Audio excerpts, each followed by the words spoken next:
Lettre numéro 38, la naissance du Christ dans l'âme par Kim Natarajan.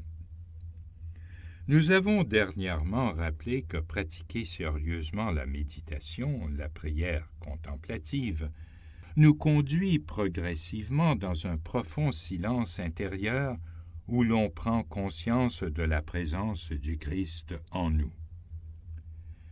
J'aimerais aujourd'hui vous partager l'enseignement de Maître Eckhart sur cette prise de conscience intuitive croissante qu'il nomme la naissance du Christ dans l'âme. Maître Eckhart partage la vision des premiers pères de l'Église qui pensent que nous pouvons connaître Dieu parce que nous avons une chose essentielle en commun avec lui qu'il appelle l'étincelle, le château, ou parfois le fondement de notre être. Il estime que nous sommes capables de descendre dans ce fondement de notre être pur et de prendre conscience de notre nature divine. C'est ainsi que nous sommes transformés en Christ, nous élevant avec lui vers Dieu dans cette vie. Il appelle le moment où se réalise notre potentiel à connaître Dieu la naissance du Christ dans l'âme. Il partage la primauté de cette expérience avec saint Augustin qui disait « À quoi me sert cette connaissance du Christ qui ne cesse d'advenir si elle ne se produit pas en moi?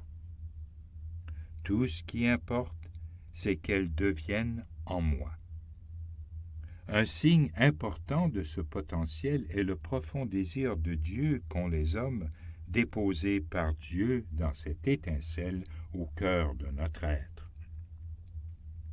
Maître Eckhart considère cette naissance comme une révélation.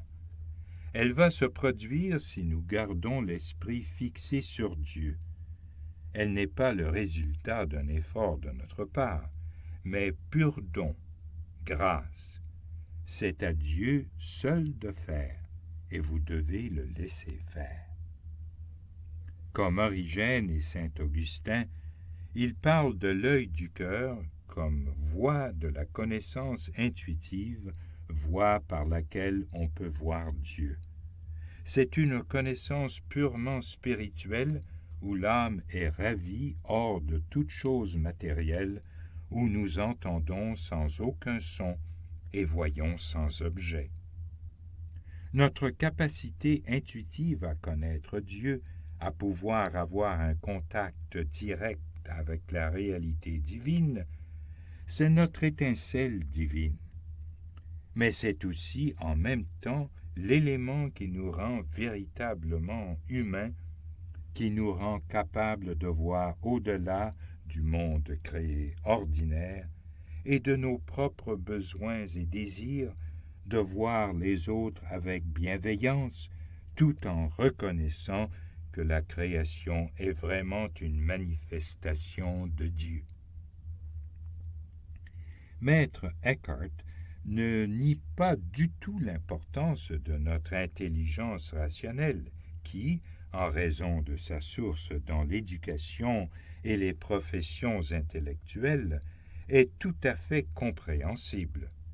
Bien qu'il sente que Dieu ne peut s'astreindre à la raison, il considère que nos aptitudes rationnelles sont essentielles pour éclaircir notre expérience intuitive.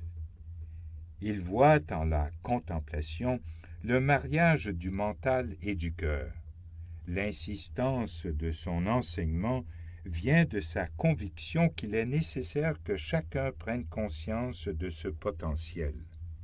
Nous trouvons cette même insistance dans l'enseignement de John Main.